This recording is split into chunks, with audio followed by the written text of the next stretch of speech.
Rocco Fiorentino, the 10-year-old with that big voice.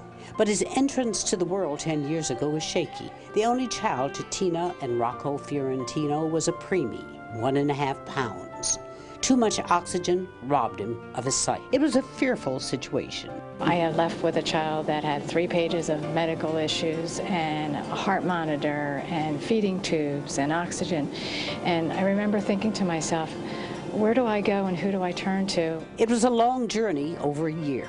But once Tina found some answers, she and her husband would share that information with those in a similar situation. They set up a foundation for blind and visually impaired children and their families, support services, resource centers, scholarships to buy necessary learning tools. There's a week-long camp.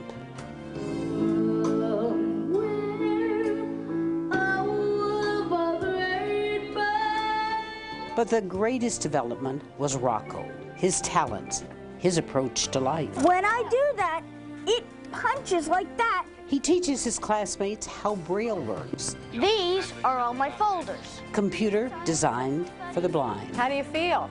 Rocco's mom does a demonstration to give students the brief feeling of life with limited sight or no sight at all. I learned how hard it was for Rocco to learn the Braille, and I think it would be very hard. It's not like learning regular letters when you actually get to see them. You have to be able to memorize the feel of the different symbols. He's an amazing boy. He really just has to do the same things that we can do every day, but just in a different way. Rocco's been with us since he was 3 years old, so he's been here a long time, and each year he's touched his teachers and his class in a different way. As he's learned new things, the children around him have learned also. He's just a normal member of our school community, and we've learned from him. I've always tried to educate him that he needs to advocate for himself. So he's been in front of legislators, he's been able to lobby in front of Congress. His lobbying has brought about some changes in New Jersey's law for funds to educate the blind. Now, Rocco's feeling about blindness? It doesn't mean that you can't, go out into the world and do the things you want to do. It doesn't mean that, you're disabled or handicapped. Rocco does worry about his music. I hope that when I'm singing on stage, my voice won't change in the middle of a note. He plays drums, and he has a love for jazz.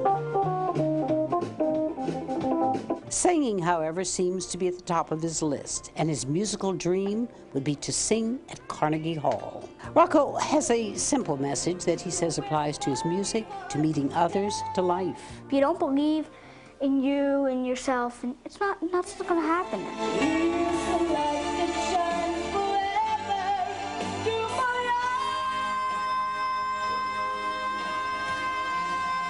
Rocco, a Huggins hero.